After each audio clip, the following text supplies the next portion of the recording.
is Way Up with Angela Yee, and it is Wealth Wednesday with my partner, Stacey Tisdale. Happy Wealth Wednesday, everybody, and we are very excited today to go way up with Jacquette Timmons and talk about something that a lot of us entrepreneurs go through and don't talk about very much. And as it's Mental Health Awareness Month, we want to talk about something called Founders Depression, which is a special kind of depression that entrepreneurs run into. And we're very excited to talk to you about this again. We were just saying we had this conversation in 2020. Yeah, and let's introduce who Jacquette Timmons is and why you are the expert in this space, too.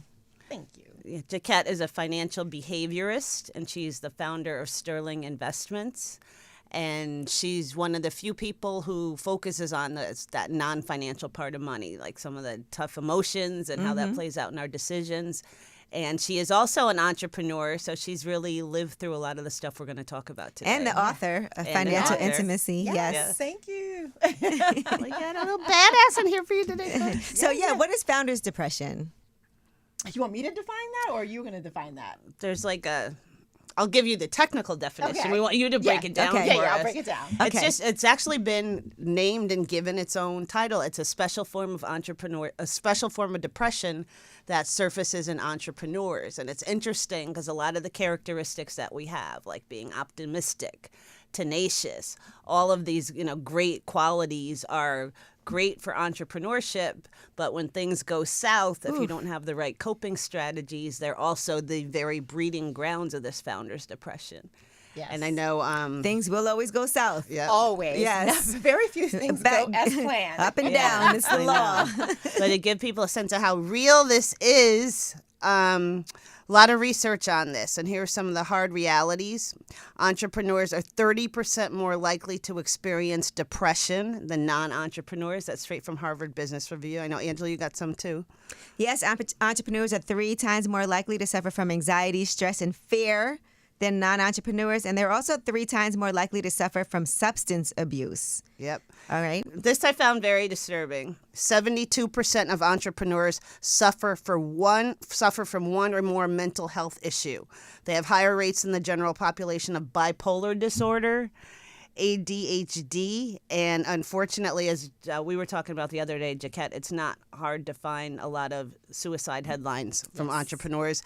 And 60% of entrepreneurs report feelings related to imposter syndrome.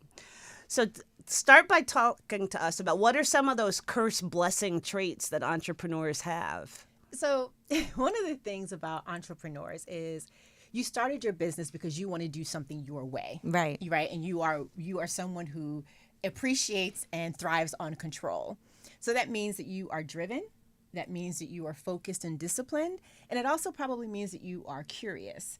So that's the blessing part of it. But the curse part of it is that if you are so driven and you have blind ambition, you might find yourself in situations where you are not even attuned to when you are making a choice that is just completely out of your moral compass until after you've done it. So that's the flip side of that. When it comes to being focused and disciplined, you can be so head down and just focused on the task at hand that you never lift your head up to think about what are some of the other possibilities, where might you be a little bit more strategic. And then on the curiosity side, we're never short of ideas. And so the question becomes, what are some of the boundaries then that you are putting in place so that you're not running after every single idea that comes to you, because you just cannot simply manage all of that. It's impossible. It's impossible. So what's the container that you have created to capture that so that you can get back to it at a little bit of a later time? So that's where it's both a cursing and a blessing. Yeah, it's hard. What's hard for me sometimes as an entrepreneur is the financial part of it. Because it does take a lot of your own investment, and then it can take years if you even see a return on that investment at all. Yes. And sometimes it can get really discouraging. Yes. Yeah, that's the I have a main great story on reason that most small businesses fail, right? Because of the entrepreneur's personal finances. Yeah. So if I can walk you through just my own timeline, just real briefly. So I started my career on Wall Street in 1986. I started my business in 1995 to do exactly what I had been doing in the private bank. I had my first speaking engagement in 1996 and my first coaching client in 2001. The reason I give you that timeline is because it's tax season. 2003, and my CPA asks me a question. And his question is, when are you going to stop mortgaging your life? Talk about taking the air out of my sails. And his whole point was, there was a point in time when you were like the epitome, the picture of financial perfection, paying yourself first, saving, investing. Your only debt was student loan. And now we're here from 1995 to 2003. And what the heck is going on? And what I didn't realize is I thought that my business was doing well, but I wasn't really paying attention to the fact that I was subsidizing it. Mm-hmm. So every time I needed, to address a shortfall, I would dip into my savings or I would sell some assets. And that was completely the antithesis of how I had been raised, which was save and don't carry consumer debt. And then here I am with more than now student loans to help finance my business, because that's what I needed to do to help get it through a rough patch. And so I'm sitting here, so things worked out. But that's where, the whole notion of the degree to which your business has an impact on your personal finances, and that can get a little mushy, even if you are keeping accounts separate. If you got to dip into your own resources to keep your business afloat, and you're really committed to it. I definitely know people who've dipped into their 401k, their IRA, and have done all of those things that they'll tell you traditionally, like, that is not a great idea to dip into those savings, because that's supposed to be for your retirement. And then there's all types of tax issues that you can have from doing that, and money that you lose. And the whole point of having those is the benefits that you end up getting. And so that's really hard to know, when am I supposed to say, this isn't working this way? Or are you supposed to put your all into something and then figure it out? That's the entrepreneur's personality. But in reality, there are going to be times when your business doesn't make what you thought it was going to make this month, or the market slows down. Or I remember last summer, I had to make peace with the fact that there is a summer slowdown in companies spending money on marketing. And you do tip into your personal savings. You do borrow money from friends and family. That's just the reality. That's the reality. But how can we not feel bad about that? Well, I think a couple of things. Like, if I were to do things over again, number one, I probably would not have used my own money. People always say that. But the second thing is, I would have put a cap on how much of my own savings I would have dipped into, and how much of my own assets I would have sold to keep it afloat. Because when you don't realize you're doing it, it actually prevents you from having those hard conversations with yourself around, well, what isn't working in my business? But to your question around how do you not feel bad about it, I think it's a process. I think when you're going through it, you're going to feel bad because that's not the picture that you had envisioned. But when you get on the other side of it, I think it's an opportunity to be reflective and to think about, how do I not put myself in this exact same situation again? And how do I not put myself in a situation where I'm giving my business everything, including my financial future? Right. And so for me, the lesson was to make sure that I'm putting in the boundaries so that I'm not doing that. And it encouraged me to just take a look at my business model, my sales strategy, and my pricing, so that, fundamentally what I'm doing is the exact same thing, but how I'm doing it is very different. You talk about that a lot, not giving your business your everything. And I know when I've had times where I'm like, oh, I got to pivot my business or something, and to sit on not getting income for a month or two, I make those dips. But I have a plan. Yes, you have a plan for putting it back. Yes, right. And that's always so key. And one of the things that I always think it's really helpful to do is, every single time you get paid, have a percentage that you are setting aside for taxes, so you don't get surprised. That you're setting That's aside. depressing right there. Oh my God, right? Setting aside for business savings that you can use for anything, personal development, a whole bunch of different things, or professional development, I should say. But then also, put yourself on payroll, not just pay yourself from the business, like literally set yourself up with an I shouldn't say a firm, but a payroll service. Because if you are finding that you are constantly short, that's going to be the tap on your shoulder that you've got to look and figure out, well, why am I constantly short? Am I not charging enough? Do I not have the right payment terms? Like, that just helps you to see things in a very different way than if you're like, oh, I need X. Let me just take this out of my business account. I saw you said previously that how you eat mirrors how you spend, right? And so can you break What? that down? Well, so yeah, it was kind of a version of that. Yeah. So it was this came from someone who I had been working with for like 4 months, and I had them tracking their money. I'm not so much a budget person because I think a lot of people fail with that because they're creating it based on how they want to say they're spending their money rather than perhaps how they need to. So anyway, I had this person tracking, and on their own, they realized from tracking, they began to pay more attention to how they were eating. Okay. And then they started to eat in a more healthy way. And they lost 30 pounds. That's a really interesting. So that was the correlation that I okay. was making, because if you're tracking one thing and you're paying attention to how are you being intentional, it kind of spills over. Yeah. And it prompts you or invites you to pay attention to how you're doing other things. And it can including happen eating. vice versa too, right? If you're tracking Right. how you're eating, then that might spill over and mirror how you spend too, as Exactly. you're tracking different things Yeah. in your life and Yeah. trying to pull everything together at once. Yes. Because I feel like one of those things can, like you said, spill over into other aspects of your life and make you want to pull it all together. Like when you feel good about, okay, I've been working out, I've been keeping track of my workouts, keeping track of how I eat. Now let me take control over my finances. It's kind of controlling your life. Exactly. Change one thing. Yeah. And change one thing, and Yeah. everything changes. Yeah. Now, what do you tell people that let's say you're in a relationship with an entrepreneur who is going through it, right? And in a space where they are not seeing the return on the investments that they're putting into their business. It's stressful. We know a lot of times relationships can suffer because of finances. And so how does one support somebody who's an entrepreneur that they're with? Whew. So if you're both entrepreneurs, I think it's a little easier.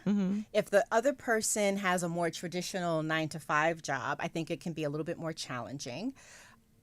The solution, though, is to share your business plan, right? How are you going to get from point A to point B? What's your marketing game plan for that? How are you setting up the infrastructure that's going to help you to hit your metrics in terms of your revenue, your sales, your clients, your profitability? If people are in the loop, I think it reduces the stress. Okay. I think part of the stress comes from if you're in your silo and you're just doing your thing. Trying to handle everything on your own. Trying to handle what everything on your entrepreneurs do. own, right? And the other person has no clue what you're doing. All they know is that bank account is getting low. Yeah. But we don't know the game plan for how you're going to shift that up. So I think a part of it is communication. I think a part of it is, agreeing on what will be your exit plan if you have to do that. Like, what will be the triggers for making a shift or doing something else? So I think it's the degree to which you can be in partnership. But if if the non-entrepreneur is 9-to-5, that can make it a little bit more difficult, because I just think that they just don't have an understanding. Right. So much to unpack Yeah. in that. The Because first, there's a lot of compromise Yeah, that goes there. Yeah. Like, I know people who have been, I have somebody I went to school with, and she's an attorney, and her husband is an entrepreneur. But a lot of times his money goes up and down, and she's always got to be the stable one. So a lot of times she hasn't pursued things that she wanted to do because she has to make sure she has the stable income in case he has a period of downtime. Well, see, and that, I think, is an invitation to have a conversation for, all right, if I did this for 10 years, now at that 10-year mark, regardless of what's going on with my business, it's your turn. Right, right. That's a conversation, though, Wow. So staying in this space, what do you think about when you're in those situations, asking friends or family or your partner for money to support your business? Look, when I was going through a really rough time, I borrowed money from my mother. I borrowed money from really close friends. It was absolutely horrible because I never thought I would be in that situation. But I am so grateful that I was able to do that. So I think it depends on the relationships that you have. I think it depends on the agreement terms that you come up with in terms of doing it. So I'm not a no, but I think you have to be very selective, and you just don't ask anybody. Right. Yeah. and sometimes it is hard when you are trying not to use your own money to ask people for money. Well, I didn't do it until I exhausted my own. And that's one thing that I'm learning too as an entrepreneur trying to get investors.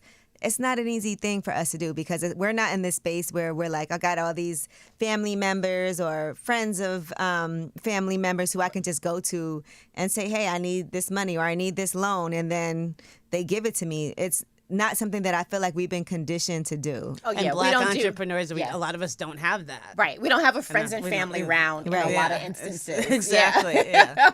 So I'm not opposed to it, and I've done it, but thank God I haven't needed to do it in like 20 years or so. So it's because then you start thinking, is the relationship going to change? I asked if you could invest, and then if you say no, or am I going to feel away? Or are you going to think I feel away? And if you say yes, now I'm accountable too.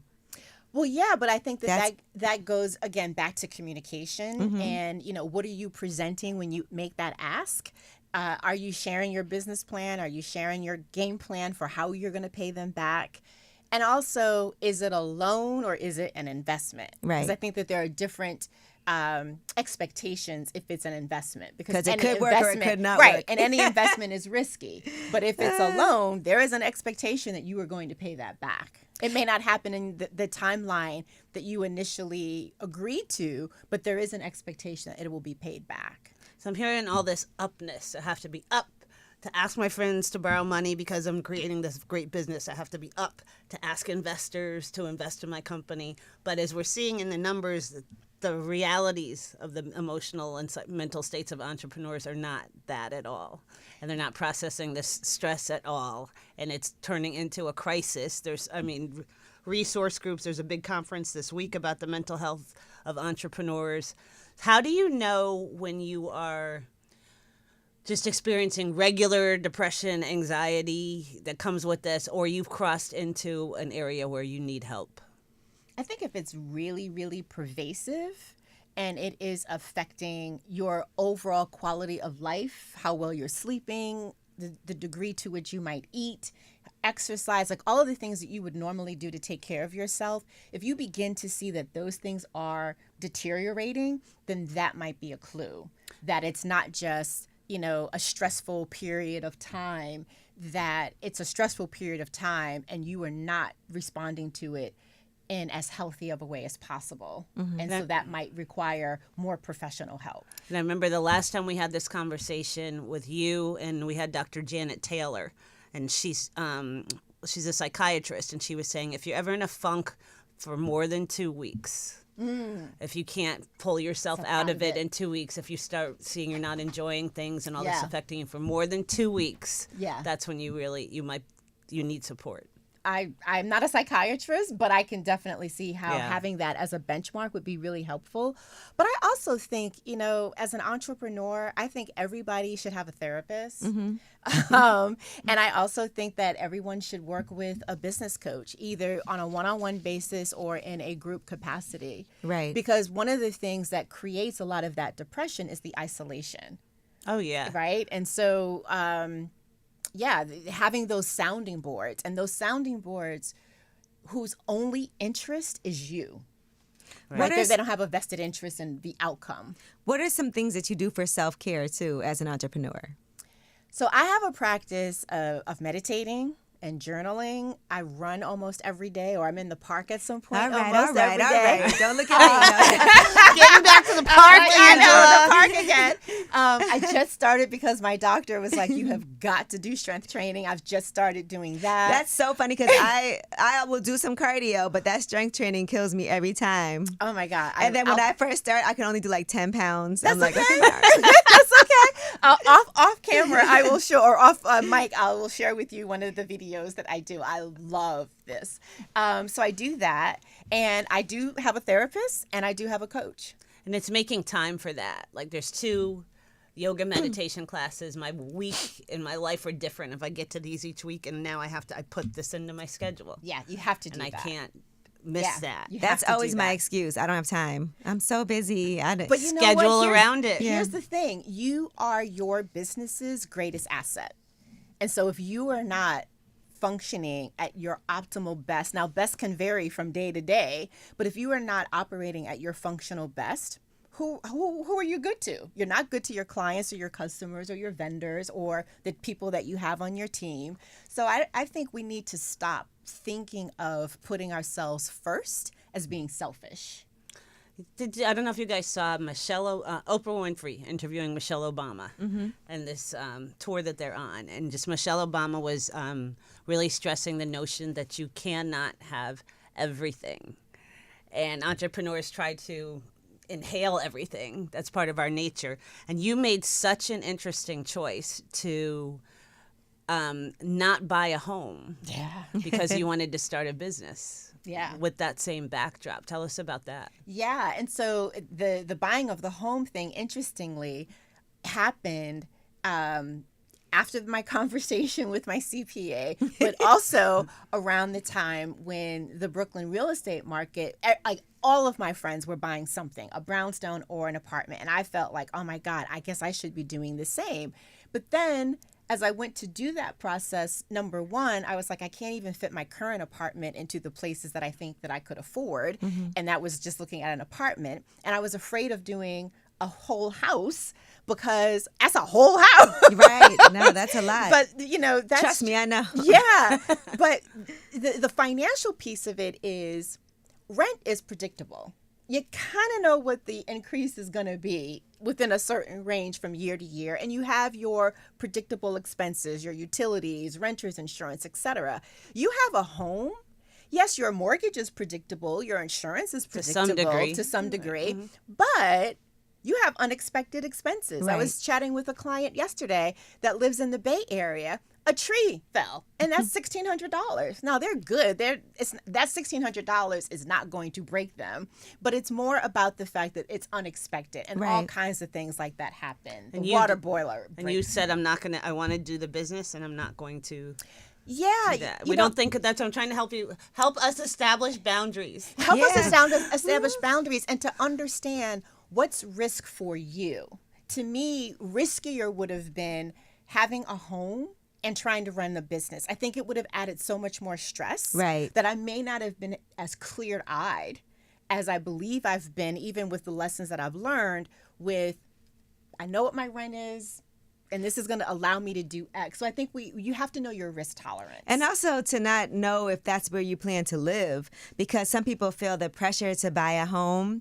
And then what if, 4 years from now you decide that you're going to move somewhere else and you don't know this is this is where you plan to be. That could end up really being something that is actually not a good investment. And people always think as buying a home is always a good investment, and it always is. It doesn't mean that it always is. Yeah, but I think what you're bringing up is, are you buying a home as your residence or are you buying a home as an investment? Right. Because that makes a difference too. Yeah, but even as your resident, sometimes, homes, like if you buy a house and then you end up moving and wanting to sell your house, it can end up being a loss also if you do it too quickly. Yeah, that's true. So I just think that we have to not put so much pressure on ourselves to do things because we feel like it's what we're supposed to do. Well, that's one of the things that I find challenging about the traditional approach to personal finance, right? Because it says if you're not a homeowner, then you're not on the path of wealth. If you are not doing all of the things, paying yourself first, saving, investing, having minimal debt, to the exact order, that if you're not doing those things, then you are a failure, you're not a success. But it doesn't allow for any nuance. Mm-hmm. Yeah, and that's why, all my work and research started in what I call money scripts. The classes, the childhood scripts, the social scripts to live a certain way. There's blacks in our scripting from day one, home ownership. Spending everything on education and home ownership, that's in our conditioning. So really knowing your financial personality, knowing your tendencies. And in the research I was doing about founders' depression, they were saying understanding your personality is key. And I know you have some resources for that. I do. So I know you had mentioned, I think, IP. I'm not familiar with that. But a few that I've done are the Enneagram and Clifton Strengths Finder.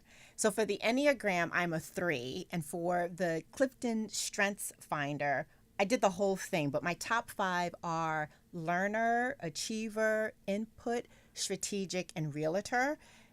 or relator, I should say. And my way of thinking is strategic thinking. So what that all means is I'm constantly in my head, right? And I need to get better at integrating perhaps some of the hard stuff in there. But what's really helpful about it is your journey as an entrepreneur and your journey with money, in my opinion, is one of the best, in quotation marks, personal development exercises Absolutely. you will ever go on. And these You'll learn tools, everything about yourself. Oh my God, yeah. And these tools help to reveal to yourself who you are. Right. And that can help you with making sure that you are a better communicator with, again, the people that are on your team, whether they are in your business or they are supporting you as you work on your business. And it also helps to, you don't want to necessarily have a whole bunch of people on your team that are exactly like That's you. a critical point. Yeah. Because when you I know, always say we can't all do the same thing, think the same way. Exactly. You need some diversity of thought, diversity of approaches. And so those personality types and tests can really be beneficial in that regard. Yeah, we have a great one that Capfinity created for us on teamwealthwednesdays.com, strengths and weaknesses. And that's a great point you make, because a lot of us tend to hire people like us. Exactly. When you should use this information to hire people that have right. what you need. Exactly. Well, we were Absolutely. talking about coaching, so can we talk about what the resources are that you offer? Yeah, thank you. So when I work with my entrepreneurs and small business owners, I really am leading with how can we make sure to prioritize the health of your personal finances. And so we first do an exercise called the financial wheel so that you can get a sense of what it is you want money to do for you personally, so that you can then design a business, your business model, your sales process, your strategy. And as you know, this comes from personal experience to be in support of that. So yes, we want your business to be successful, but we want you to be successful too. And so I always like to say to folks that I'm helping them navigate complex scenarios and situations and decisions. And nothing like business and money and life coming together to bring up some complex scenarios and decisions. Yes, all in one place. All in one place. Yes. So you can take Jacquette's financial wheel exercise at her website, JacquetteTimmons.com. We also have some other resources for you. To check on your mental health, everybody check out consciousambition.com. Wild information. And for entrepreneur coaching, our great friend Melissa Bradley at 1863 Ventures. Yes. I'm not asking anybody to memorize all of this stuff because we have it all.